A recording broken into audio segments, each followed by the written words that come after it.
This is Black Guy, White Guy Talking. I'm a black guy. I'm Elwyn. I'm a white guy. I'm Zach. And we became friends by talking about race and race relations. This episode was recorded on July 30th, 2020.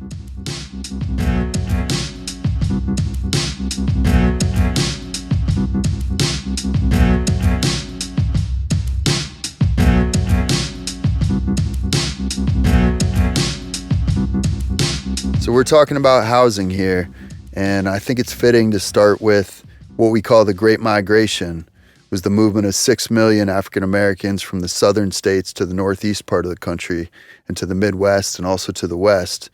The time frame for this was from around 1916 till around 1970. You got 6 million Americans, African Americans coming north, looking for housing in Chicago and Detroit, Philadelphia, and there was a lot of the legacy of slavery and Reconstruction, and certainly it was Jim Crow times for a lot of the early part of the 20th century, and a lot of that stuff clung on for years after. And that's what we're talking about, Mm-hmm. We have a legacy of housing discrimination in our system today here in 2020. And actually, the Federal Reserve Bank of Philadelphia commissioned a study that unearthed thousands of racial covenants in the deeds of houses bought and sold between 1920 and 1932. Mm-hmm. So racial covenants were a way of segregating our cities, and a lot of that segregation is still visible throughout our cities in our country today. Mm-hmm. Yep. And I think that speaking about Philadelphia specifically, where it becomes. What I found was, in looking into what racial covenants are, mm-hmm. Is that, it's really fucked up. I mean, it's just, it's in the deed that, you can't, if you're a black person, you cannot have access to mm-hmm. housing. Right. And if it's in that deed, you can't purchase it. So it specifically pushes you out. Right. It's legal language. Legal language in a deed that was allowed to happen. Right. And at some point by the federal government. Right. That has allowed this to go on. That is really, it's really troubling mm-hmm. to know that. Yeah. That we were marginalized. So, and I think that's, it's definitely a travesty, but it also, it speaks a lot to, what has been allowed to, transpire and what has been allowed to happen mm-hmm. in this country for so long. And these things carry over without any, and when it's happening, a lot of people don't even know that it's happening to them. Right. So that's strong. Mm-hmm. There's a lot of areas in the city, and I know they talk heavily about the Tacony section of Philadelphia, which is in the northeast section of Philadelphia. Mm-hmm. Then you have other areas: Germantown, Chestnut Hill, mm-hmm. Mount Airy. Mm-hmm. And I grew up in Mount Airy. Yeah. And the thing about it is, there's a lot of, Mount Airy to most people in the mm-hmm. city. And when I was growing up, that was like the nice part of the city. Yeah. And, to a lot, and then Chestnut Hill was like almost suburbia. Right. So it almost had its own designation. Mm-hmm. More affluent than Mount Airy. Absolutely. Mm-hmm. But I mean, just Chestnut Hill, even to this day. And whiter. Yeah. Definitely more whiter. Definitely. But I mean, Chestnut Hill stands on its own today. Mm-hmm. If you're from Philadelphia, right, Like, some people might even not even know that Chestnut Hill has a Philadelphia zip code. Right. It's a quaint, beautiful neighborhood. But it's lovely, also, but it's very white, and a lot of those racial covenants were attached to houses in Chestnut Hill. The neighborhood in Philadelphia. Yep. And that speaks volumes. It speaks volumes because the sentiment was that it was white, and it was just like a detached portion, or it was a suburb. Right. But it wasn't. That was the ongoing sediment, that you were going into another area outside of the city. Right. But it's not. No, it's in the city, and you're paying city taxes if you live in that neighborhood. Right. Oprah actually called Mount Airy an oasis. She called it, one of the only neighborhoods of its kind in the United States where it's extremely diverse. And both in terms of racial identity and ethnic identity, and also in terms of sexual orientation, and also in terms of, real estate and aesthetics. Real estate and aesthetics. It's really true. There are definitely a wide range of, properties and property values. And that's just, it's a microcosm, right, of the larging housing picture that we're talking about in this country. Yep. And also some of the challenges for Black Americans to actually get home ownership, and then, of course, redlining was meant to keep Blacks out of certain neighborhoods. And part of the way that was done was through racial covenants, but it was also done through other legal means by banks, brokers, real estate agents.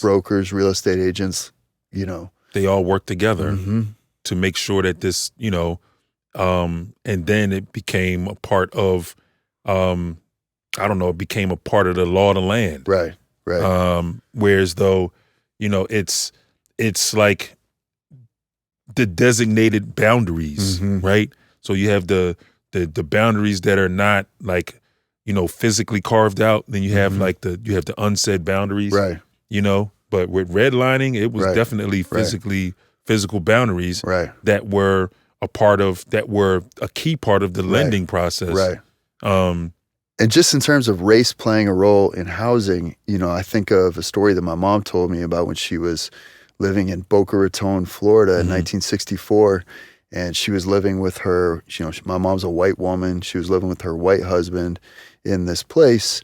And they had a party, and their friends were diverse. So there were Blacks and whites at the party.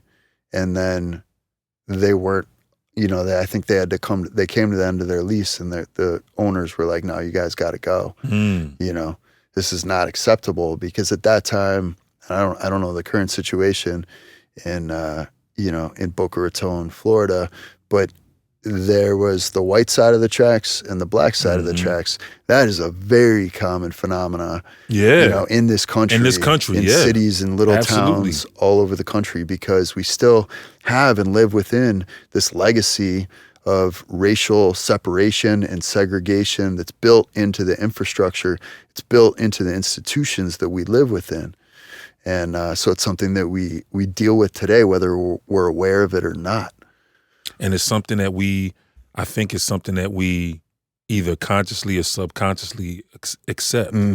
I think that's really the most important part. You know what I mean? The conscious aspect is like, it's not so overt. You know what I mean? Right. But it's like the subconscious thing is like, it's interwoven into the language. Right.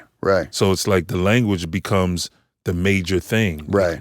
How we talk about it, right? What we're accepting, right? That's what becomes interwoven into like the way we feel about it, and then we wind up separating ourselves after that, right? Because it becomes a part of our reality, and it's like, oh, this is the way it's supposed to be. Sure, you're right.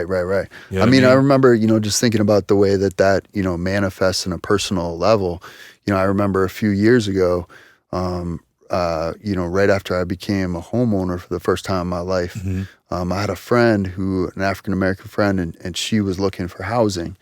and she didn't have like the resources, or she certainly didn't have the whiteness. She's a Black woman, and I helped her find housing, and I was very aware of leveraging my whiteness and my maleness in terms of helping create this thing, this reality for this friend of mine who otherwise would not have had this opportunity. And just to see that thing and recognize it for what it is, it's the choice is to be aware, and then once you're aware of your particular power and in society and what you can do based on the meaning that's assigned to you by others and your awareness of that perception of you by others, and then to try to work against the system in some way, because when things are not operating from a place of love or kindness, or when things are coming from a place of separation and division, man, that shit, you always got to overcome it, man. You got to, because otherwise you're not living like to live as soulful of an existence as you can. You got to do this stuff. You got to do this work. And if you're not, then you're missing out on opportunities. And that's what breaks down the subconscious part of it, right? When you make the decision to, utilize your quote unquote power in the right way. Right. And then you take away the subconscious element. Right. The element that, and it exposes it. It exposes what is the thing that people can't put their finger on, right? Because you put your finger on it yourself and you say, oh, you know what I mean? Like you made a conscious effort to say, you know what, you were conscious of what you can do. You understand what I'm saying? Yeah, absolutely. And then you can break down somebody else's, because it may not be a conscious thing to them. Right. It may be a subconscious thing to them because they're not expecting what it is. You understand what I'm saying? So they may be operating in a space that's limited. Right, absolutely. People are all different levels of awareness on this stuff. And, you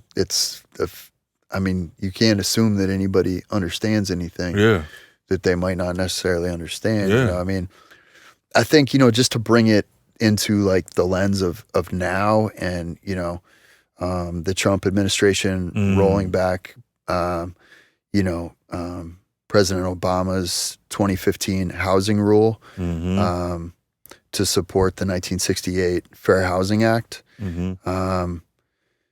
Affirmatively further fair housing. I think the move, like the political move that Trump is making, is like trying to shore up his white voters in the suburbs, especially white women, and say, look, you're going to be safe. Like everything's fine. Your neighborhoods are going to be preserved.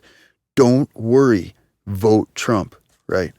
And then, and of course everyone is like, what are you doing about COVID-19? You're floundering. And like, on like, I think on the day that 150,000 Americans had died of COVID-19, he said, nobody likes me. It's because of my personality. Oh my God. Wow. I don't think he's ever seen anyone but himself. But, and also too, this thing is so, and not to take any, energy off of that, but this thing is it's so wrapped up into, it's bigger than two people.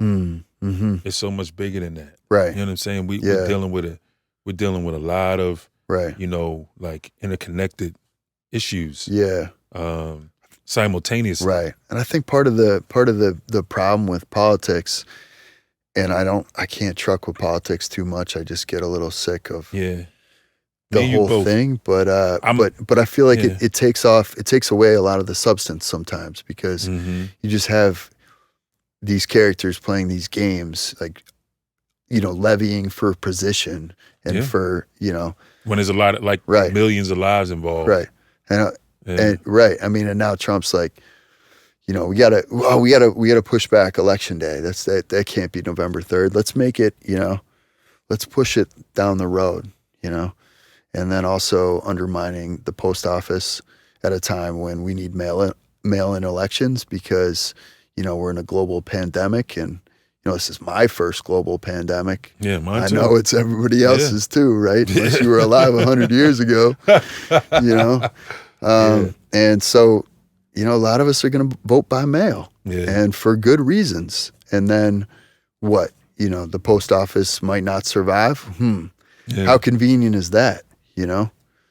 I mean, look, my take on it too is like they're all politicians. You know what I mean? Like it's all gonna be a big deal around this time. Right. For either side. Right. It's gonna be a big fucking deal.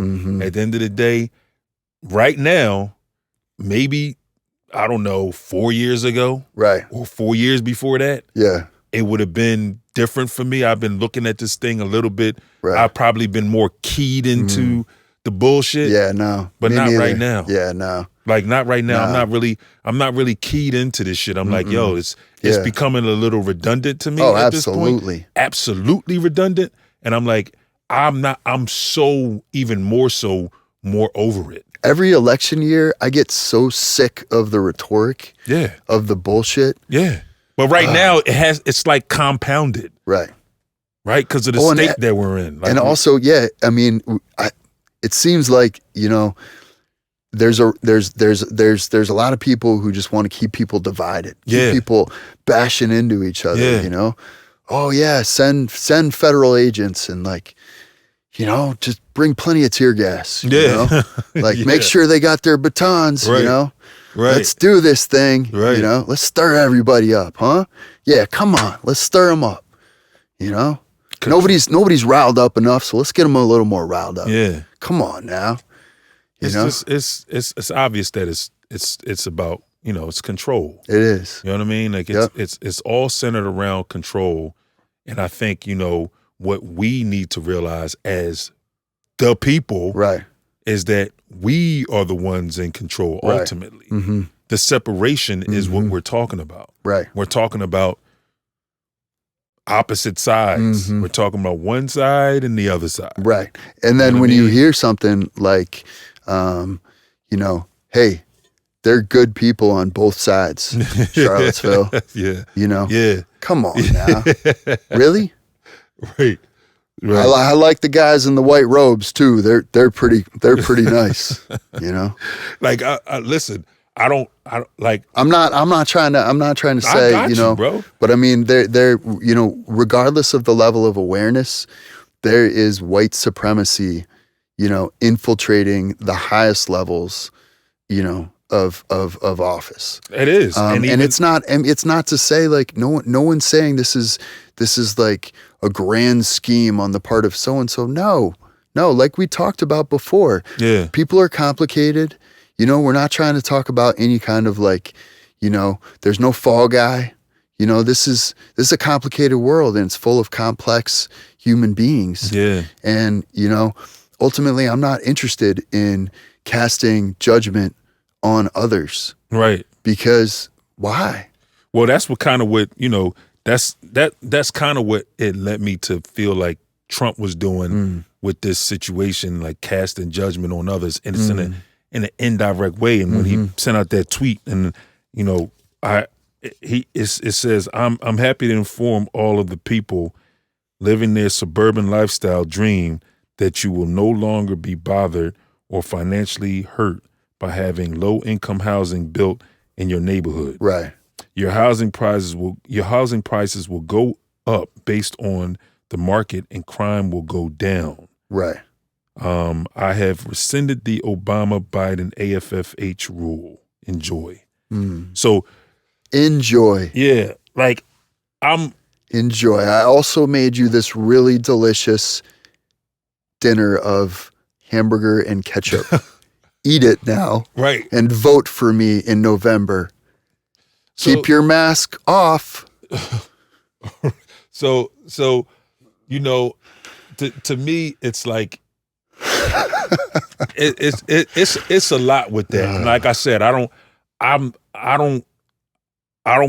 get into the politics thing. No, I know. I hear you. I'm not usually on that tip. No, listen, I'm not even. But I don't have no problem saying fuck both sides. I can say that clearly. Yeah, I know that's I don't where give you're a. at. That's Yep. where I'm at clearly. It ain't no hesitation in that.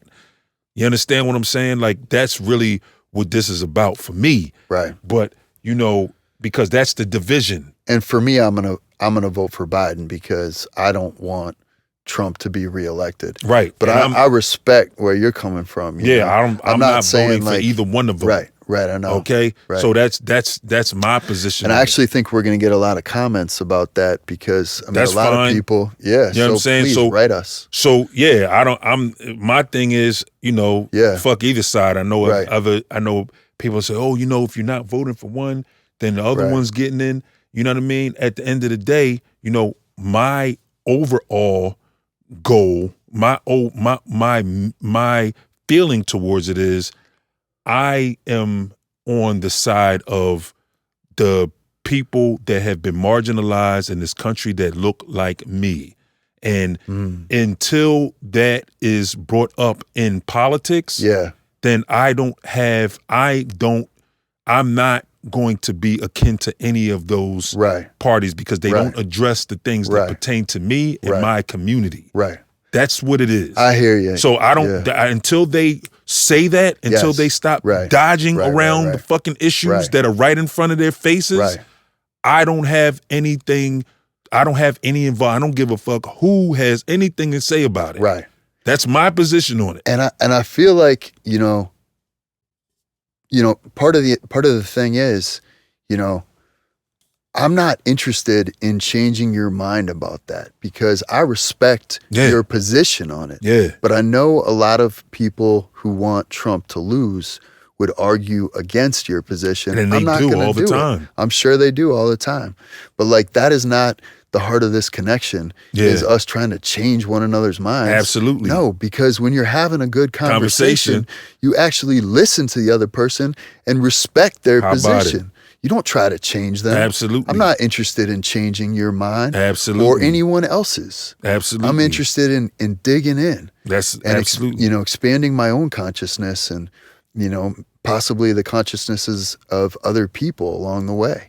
But that's what it's about. Yeah, that's what it's about. That's what this thing is about. That's right. It's about, okay, you have your perspective. Right. I have my perspective. Right.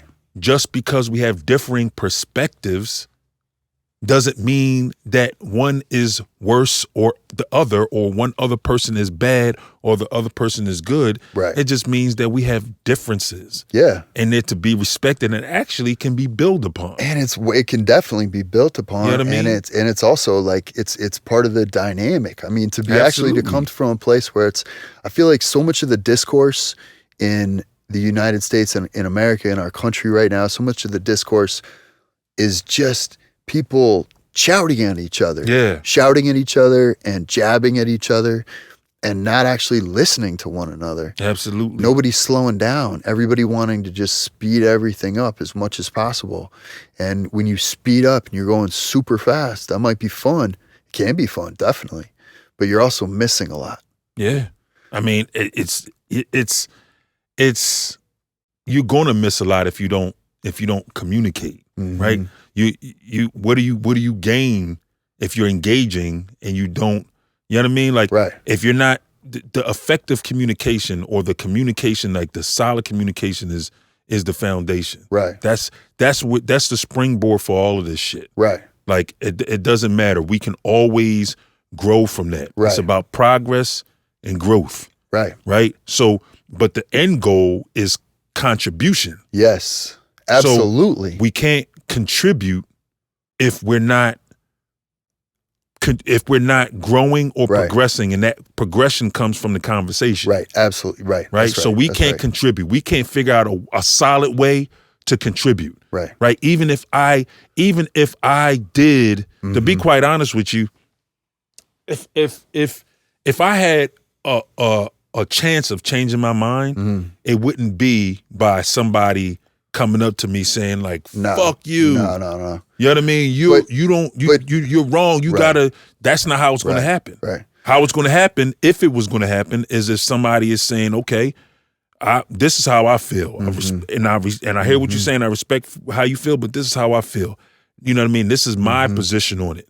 and explore your position on it and expound on it so that there can be some growth and I can learn something that I probably didn't learn before.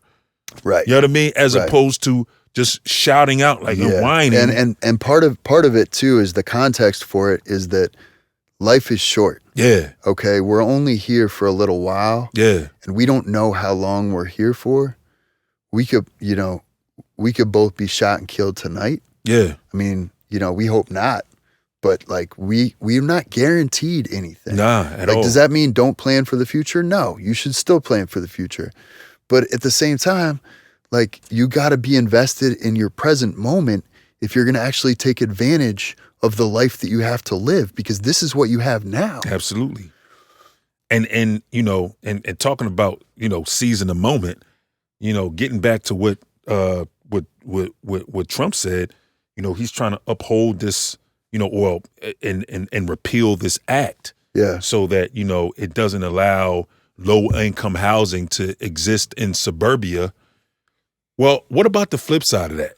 What about when motherfuckers from suburbia come down to the city and replace what was low income housing? Right. Right. So what happens when they do that? There's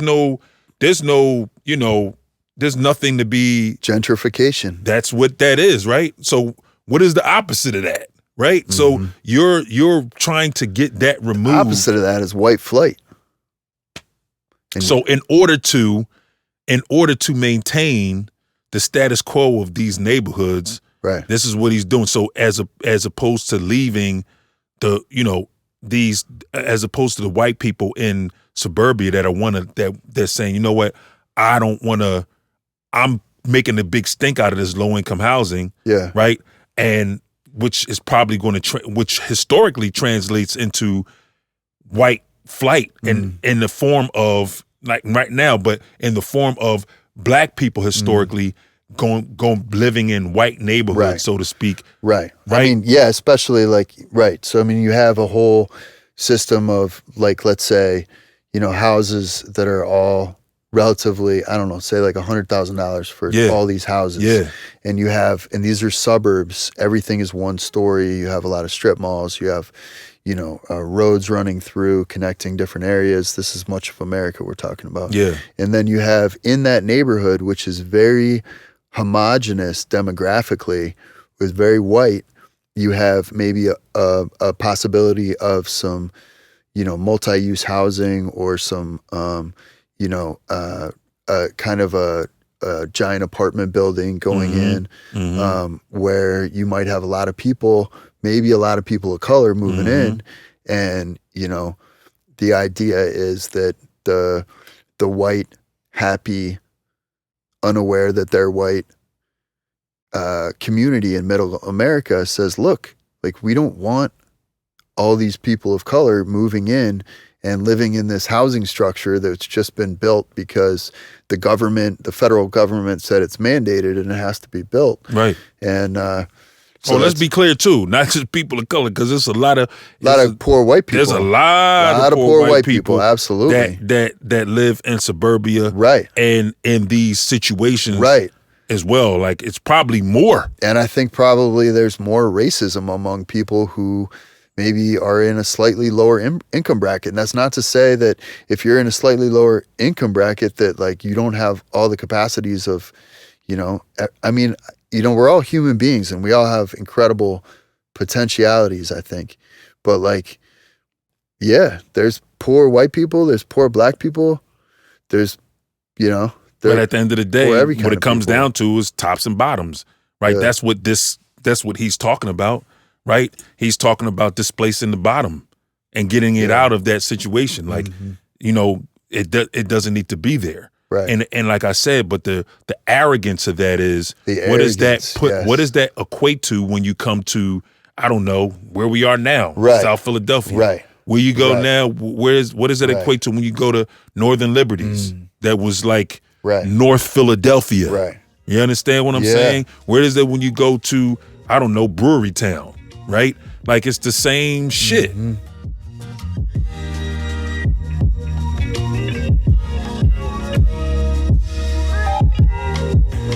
Tune in next Thursday at 9 a.m. for a conversation about defunding the police.